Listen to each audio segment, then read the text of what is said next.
Hello students, आज का अपना टॉपिक है red drop and Emerson enhancement effect.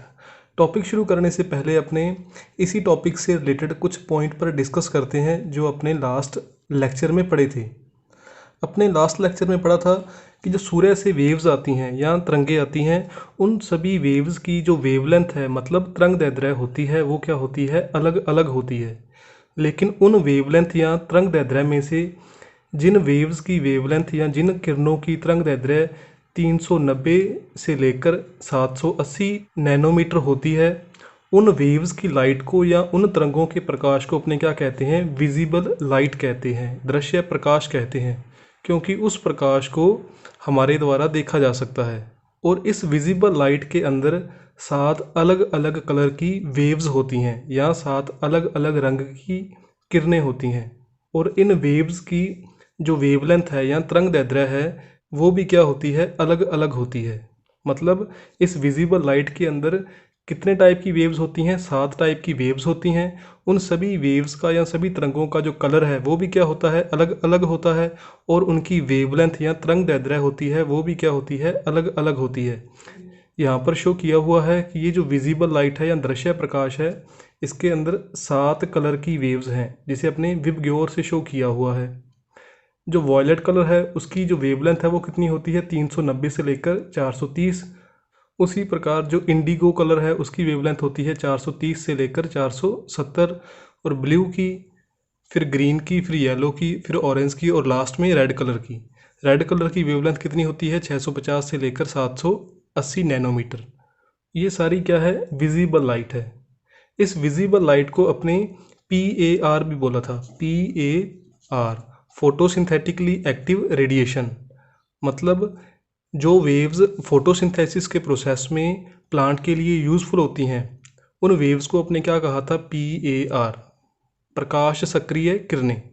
Photosynthesis के प्रोसेस में प्लांट के द्वारा किस लाइट को एब्जॉर्ब किया जाता है, वो होती है विजिबल लाइट। इसीलिए इस विजिबल लाइट को अपने क्या बोला था, PAR। इस विजिबल लाइट में जो सबसे पहली वेव है वो है वॉयलेट कलर की, जिसकी वेवलेंथ कितनी है, 390 से वो शुरू होती है। इस 390 nm से पहले जो लाइट होती है उसे अपने कहते हैं UV लाइट या अल्ट्रा वायलेट। इस UV लाइट के अंदर कोई भी फोटोसिंथेटिक ऑर्गेनिज्म, मतलब जो भी ऑर्गेनिज्म फोटोसिंथेसिस करता है, चाहे वो प्लांट है, चाहे वो एल्गी है, चाहे वो फोटोसिंथेटिक बैक्टीरिया है, कोई भी फोटोसिंथेटिक ऑर्गेनिज्म इस UV लाइट के अंदर फोटोसिंथेसिस परफॉर्म नहीं करता, क्योंकि इस UV लाइट के अंदर एनर्जी लेवल बहुत ही ज़्यादा होता है, जिसके कारण जो क्वांटासोम हैं वो डीजनरेट हो जाते हैं, वो नष्ट होना शुरू हो जाते हैं। इसलिए कोई भी फोटोसिंथेटिक ऑर्गेनिज्म या प्रकाश संश्लेषी जीव UV किरणों में फोटोसिंथेसिस नहीं करता। जो सभी ग्रीन प्लांट हैं वो किस लाइट के अंदर फोटोसिंथेसिस करते हैं, विजिबल लाइट के अंदर। और लास्ट के अंदर कौन सी लाइट आती है, रेड लाइट। इस रेड लाइट के बाद में जो लाइट होती है उसे अपने कहते हैं infra red light, IR, infra red light, जो 780 nm के बाद शुरू होती है। इस इंफ्रारेड लाइट के अंदर सिर्फ जो फोटोसिंथेटिक बैक्टीरिया होते हैं, मतलब जो बैक्टीरिया फोटोसिंथेसिस करते हैं, वो बैक्टीरिया IR लाइट में फोटोसिंथेसिस परफॉर्म करते हैं, सिर्फ साइनोबैक्टीरिया को छोड़कर। जो साइनोबैक्टीरिया है, जिसे अपने ब्लू ग्रीन एल्गी भी कहते हैं, वो विजिबल लाइट के अंदर फोटोसिंथेसिस करते हैं। बाकी सभी बैक्टीरिया इस इंफ्रारेड लाइट के अंदर फोटोसिंथेसिस करते हैं। अब अपने आज का टॉपिक शुरू करते हैं, रेड ड्रॉप, जो कि इसी से रिलेटेड है। रेड ड्रॉप, जिसे अपने हिंदी में लाल पतन भी कहते हैं। एक साइंटिस्ट था इमर्सन, जिसे अपने रॉबर्ट इमर्सन भी कहते हैं, रॉबर्ट इमर्सन। रॉबर्ट इमर्सन ने एक एक्सपेरिमेंट किया प्लांट में फोटोसिंथेसिस रेट को चेक करने के लिए, मतलब प्रकाश संश्लेषण की दर का पता लगाने के लिए। जैसे अभी तक हमें सिर्फ यही पता था कि जो प्लांट हैं वो फोटोसिंथेसिस किस लाइट में परफॉर्म करते हैं, विजिबल लाइट के अंदर। लेकिन इस विजिबल लाइट के अंदर भी 7 अलग अलग कलर की वेव्स होती हैं। तो इसी का पता लगाने के लिए रॉबर्ट इमर्सन ने एक एक्सपेरिमेंट किया कि इन 7 कलर वाली वेव्स में से जो प्लांट है वो किस कलर की वेव्स में सबसे ज़्यादा फोटोसिंथेसिस परफॉर्म करते हैं। तो इसका पता लगाने के लिए उसने प्लांट्स पर मोनोक्रोमैटिक लाइट, मोनोक्रोमैटिक लाइट का यूज़ किया, जिसे अपने सिंगल कलर लाइट भी बोल सकते हैं, सिंगल कलर लाइट। मतलब अपने इस प्रकार समझ सकते हैं कि मान लो ये एक प्लांट है, इस प्लांट पर उसने एक बार में सिर्फ एक ही कलर की लाइट को डाला। मतलब एक बार उसने वॉयलेट कलर को डाला, एक बार इंडिगो, ब्लू, ग्रीन, येलो। मतलब उसने विजिबल लाइट को एक साथ प्लांट पर नहीं डाला, एक बार में सिर्फ एक ही कलर की लाइट को प्लांट को प्रोवाइड करवाया। और फिर उसने कंपैरिजन करके चेक किया कि किस लाइट के अंदर फोटोसिंथेसिस रेट है वो ज़्यादा होती है। तो उसने बताया कि जो फोटोसिंथेसिस रेट है वो प्लांट रेड लाइट की प्रेजेंस में सबसे ज़्यादा होती है। लेकिन जो रेड लाइट की वेवलेंथ होती है वो भी 650 से लेकर 780 नैनोमीटर तक होती है। तो अब उसे ये पता करना था कि रेड लाइट के अंदर जो 650 से लेकर 780 nm तक की जो अलग अलग वेव्स हैं, इनमें से प्लांट किस वेवलेंथ पर सबसे ज़्यादा फोटोसिंथेसिस करता है। तो उसने क्या किया कि प्लांट को एक बार सिर्फ एक ही तरंग दैर्ध्य वाली या वेवलेंथ वाली वेव्स प्रोवाइड करवाई, जो किस कलर की थी, रेड कलर की थी। तो उसने देखा कि जो फोटोसिंथेसिस है वो 650 nm वाली वेव्स पर भी ज़्यादा हो रहा था, 660 पर भी, 670 पर भी फोटोसिंथेसिस रेट ज़्यादा थी। लेकिन जैसे ही उसने प्लांट को 680 नैनोमीटर वेवलेंथ वाली वेव्स प्लांट को प्रोवाइड करवाई, तो जो फोटोसिंथेसिस रेट थी वो एकदम क्या आ जाती है, डाउन आ जाती है। मतलब 650 पर भी फोटोसिंथेसिस रेट ज़्यादा थी, 660 पर भी, 670 पर भी। लेकिन जैसे ही 680 नैनोमीटर वाली वेव्स प्लांट को प्रोवाइड करवाई, तो जो फोटोसिंथेसिस रेट है वो एकदम ही क्या हो जाती है, कम हो जाती है। अब ये जो फोटोसिंथेसिस रेट है ये किस कलर की लाइट के कारण कम हुई है, रेड लाइट के कारण कम हुई है, जिसकी वेवलेंथ कितनी थी, 680 नैनोमीटर। इसी कारण इसे अपने क्या कहते हैं, रेड ड्रॉप। लेकिन अभी स्टूडेंट अपने पढ़ा था कि जो फोटोसिंथेसिस रेट है वो किस कलर की लाइट के कारण ज़्यादा होती है, रेड लाइट के कारण।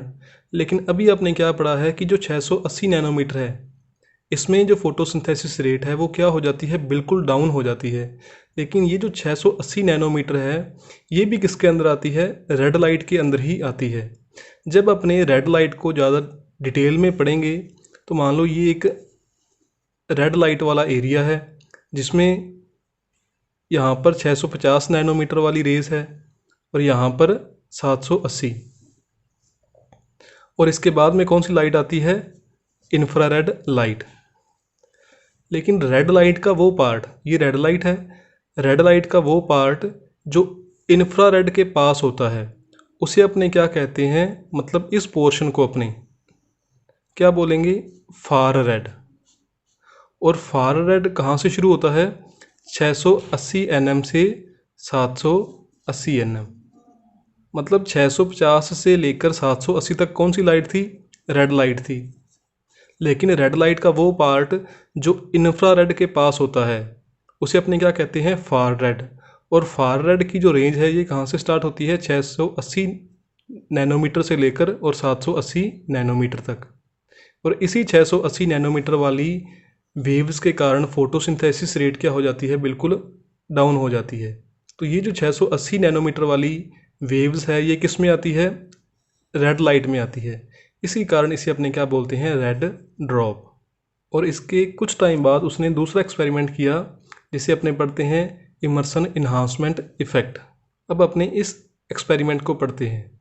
रेड ड्रॉप वाले एक्सपेरिमेंट के बाद इमर्सन ने कुछ साल बाद एक नया एक्सपेरिमेंट किया जो इसी से रिलेटेड था।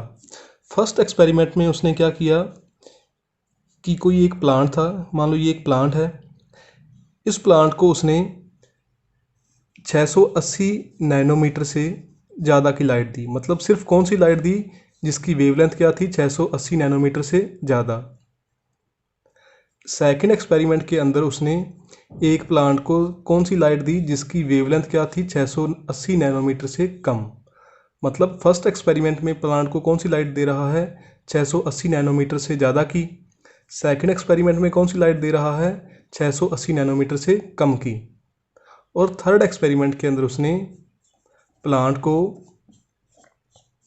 680 नैनोमीटर से ज़्यादा और 680 नैनोमीटर से कम वाली वेव्स एक साथ प्रोवाइड की, और फिर उसने चेक किया कि अब फोटोसिंथेसिस रेट किस में ज़्यादा हो रही है।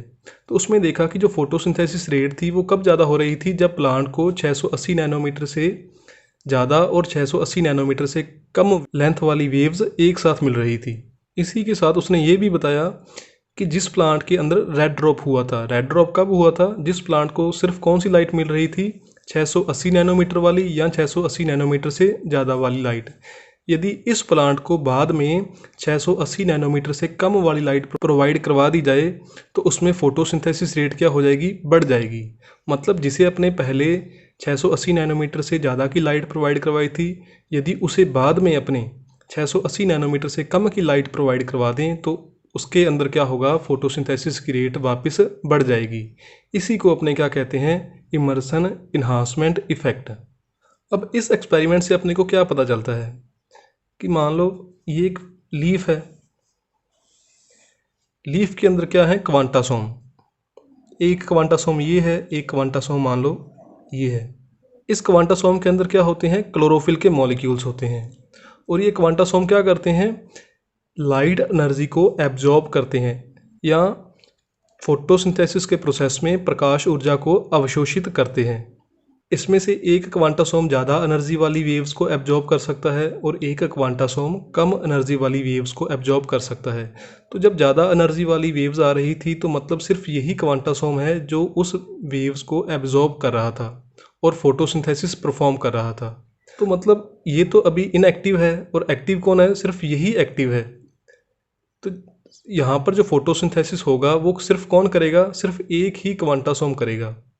और जब दूसरे एक्सपेरिमेंट में कम वेवलेंथ वाली वेव्स दे रहे थे तो ये इनएक्टिव था और एक्टिव कौन था, ये था। मतलब सिर्फ यही फोटोसिंथेसिस कर रहा था। लेकिन जब दोनों वेव्स कम एनर्जी वाली और ज़्यादा एनर्जी वाली, मतलब ज़्यादा वेवलेंथ वाली और कम वेवलेंथ वाली वेव्स एक साथ दी गई तो दोनों क्वांटासोम ने उन वेव्स को क्या किया, एब्जॉर्ब किया, और दोनों ने मिलकर क्या किया, फोटोसिंथेसिस परफॉर्म किया, जिसके कारण जो फोटोसिंथेसिस रेट है वो भी क्या हो जाती है, इंक्रीज़ हो जाती है। तो इससे अपने को पता चलता है कि प्लांट के अंदर लाइट एनर्जी को एब्जॉर्ब करने वाले जो पिगमेंट हैं वो भी क्या होते हैं, दो टाइप के होते हैं। मतलब एक जो 680 नैनोमीटर से ज़्यादा वेवलेंथ को एब्जॉर्ब करते हैं और दूसरे वो पिगमेंट होते हैं जो 680 नैनोमीटर से कम वेवलेंथ वाली वेव्स को एब्जॉर्ब करते हैं। और यहीं से आगे टॉपिक स्टार्ट होता है पिगमेंट सिस्टम फर्स्ट और पिगमेंट सिस्टम सेकंड।